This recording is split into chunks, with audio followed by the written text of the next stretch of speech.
안녕하세요. 내 아이의 엄마, 7,000명의 조카를 둔 이모 이진아입니다.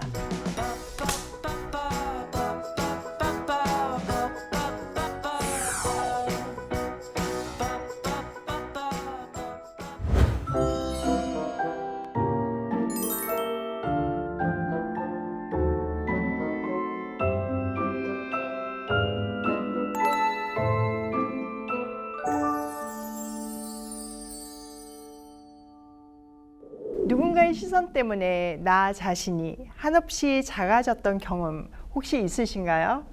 반대로 나도 모르게 누군가를 어떤 틀에 가두고 판단의 시선으로 바라본 적은 없으신가요?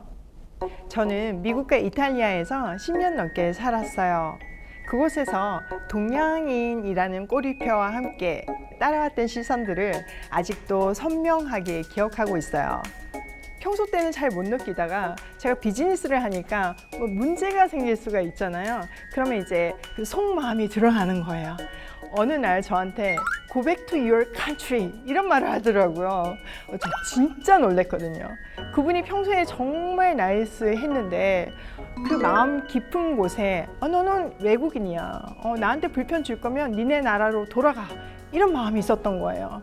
우리나라에도 정말 다양한 가정이 있잖아요. 조son 가정도 있고 한부모 가정도 있고 다문화 가정도 있고 또 시설에 있는 우리 조카들도 있는데 그 다양한 가정을 보는 시선들이 곱지만은 않다는 것을 외국에서 살아본 제가 더 예리하게 느끼게 되더라고요. 그래서 저부터가 나는 이런 시선을 가지고 우리 조카들을 보지는 않을까? 다시 한번 마음을 되새기고 다시 한번 다짐하면서 정말 넓은 마음으로 이런 프레임을 없애고 그들을 진심으로 사랑하고 대해야겠다 이런 생각들을 하게 돼요. 그래서 오늘은 그 시선들에 대해서 이야기를 나눠보고 싶어요.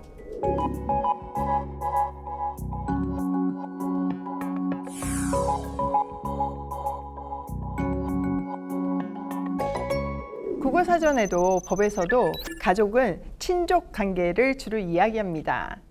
하지만 대한민국은 더 이상 실질적으로 단일 민족 국가로 보기는 어렵고 외국인도 많고 다문화 인구도 꾸준히 늘어서 사회적 다양성이 확대되고 있어요. 실제로 2023년 조사에서는 응답자의 45%가 대한민국이 단일민족 국가라고 보았고 48%는 단일민족 국가가 아니라고 답변했습니다. 우리나라는 단일민족 국가다라는 인식이 절반 이하로 떨어진 셈이죠.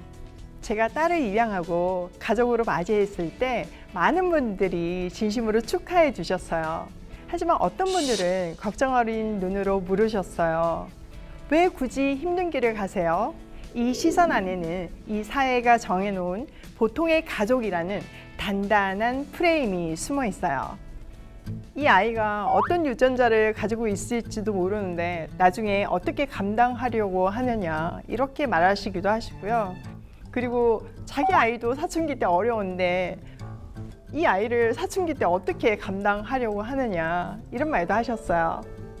그 안에는 수많은 편견이 있는 거죠.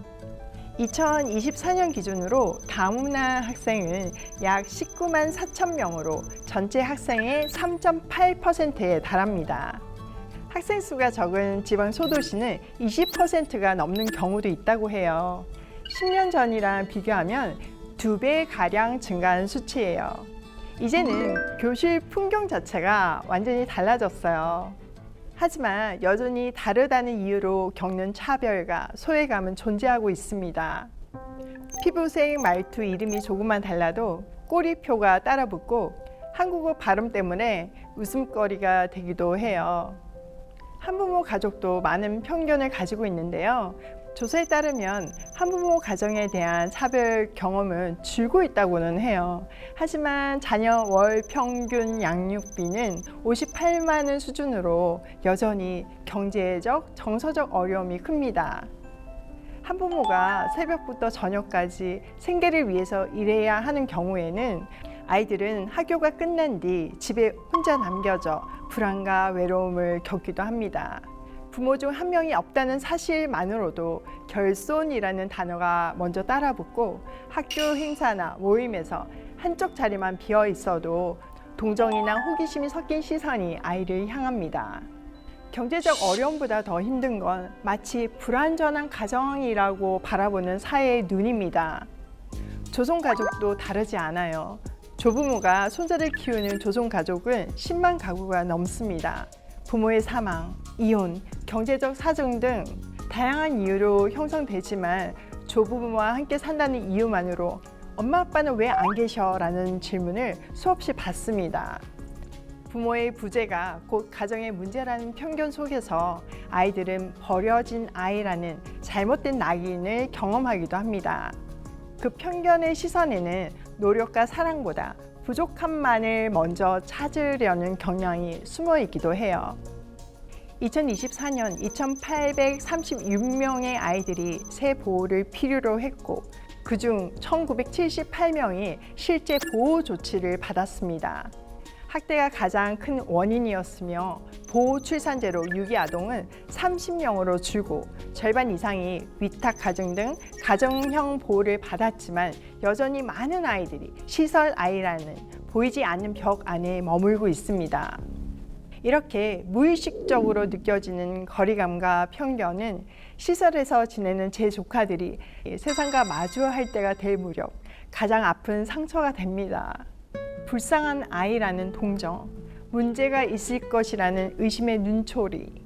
실제로 한 조카가 억울한 일로 고소를 당한 적이 있어요. 그런데 너무 가슴 아픈 거는 제대로 해명할 기회조차 주지 않았다는 거예요. 그냥 일방적으로 얘는 자립준비 청년이기 때문에 그냥 일방적으로 상대방의 이야기에 따라서 진행이 되더라는 거죠. 그래서 그 조카의 이모가 너무 화가 나서 경찰서로 달려갔어요. 그리고 경찰서 문을 열고 정말 대뜸 소리를 질렀대요. 평생 그런 소리를 질러본 적이 없는데 너무 화가 나서 그 담당자 누구냐고, 왜 우리 조카 말 안 듣냐고, 이렇게 시작돼서 다시 그 조사가 이루어졌고 또 우리 조카가 밤 늦게 진술을 하는데 그 자리를 끝까지 지켜줬대요. 밤 11시까지 문 밖에서 기다리는 이모의 모습을 보면서 그 경찰관이 너무너무 감동을 했다고, 정말 우리 사회가 따뜻한 것 같다고 그렇게 말씀하셨다는 이야기를 듣고 너무 행복해졌습니다. 우리는 그 사건을 통해서 조카에게 꼭 알려주고 싶었어요. 너는 혼자가 아니야. 우리가 같이 있어. 우리는 가족이야. 이제는 외롭지 않아도 돼. 이제는 혼자 싸우지 않아도 돼. 그런데 정말 우리 조카가 그걸 가슴으로 느꼈고 나중에 진심으로 이모가 있어서 너무 행복하다고, 이제는 외롭지 않을 것 같다고, 이제는 당당하게 살 것 같다고 얘기해줘서 정말 감동이었어요. 또 시설에서 나온 조카들이 겪는 또 다른 현실적인 두려움은 보육원 출신임을 밝히는 것입니다. 특히 관계가 깊어질수록 이성에게 자신의 배경을 밝히는 것을 두려워해요.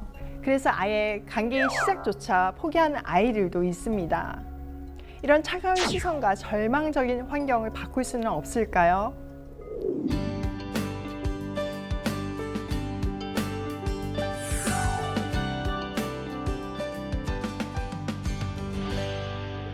하와이의 카오아이라는 섬에서 40년 동안이나 진행됐던 유명한 종단 연구가 있어요.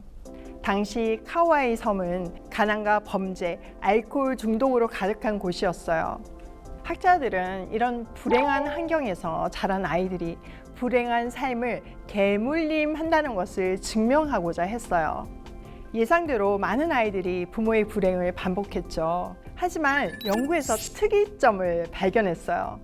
가장 열악한 환경에 놓인 아이들 중 무려 3분의 1이 모든 예상을 뒤엎고 훌륭하게 성장해서 유능하고 안정적인 성인이 된 것이죠. 그들의 삶을 역전시킨 결정적인 요인은 무엇이었을까요? 특별한 게 아니었어요. 단지 자신을 온전히 믿어주고 무조건적인 사랑을 보내준 단 한 사람의 존재였어요. 할머니든 이웃 아저씨든 동네 선생님이든 상관이 없었습니다. 너는 소중한 아이야. 나는 너를 믿어. 라고 말해주는 그 한결같은 시선이 아이들 안에 잠자던 회복 탄력성을 깨운 것입니다. 저는 이 연구 결과를 보면서 우리 조카들을 먼저 떠올렸어요.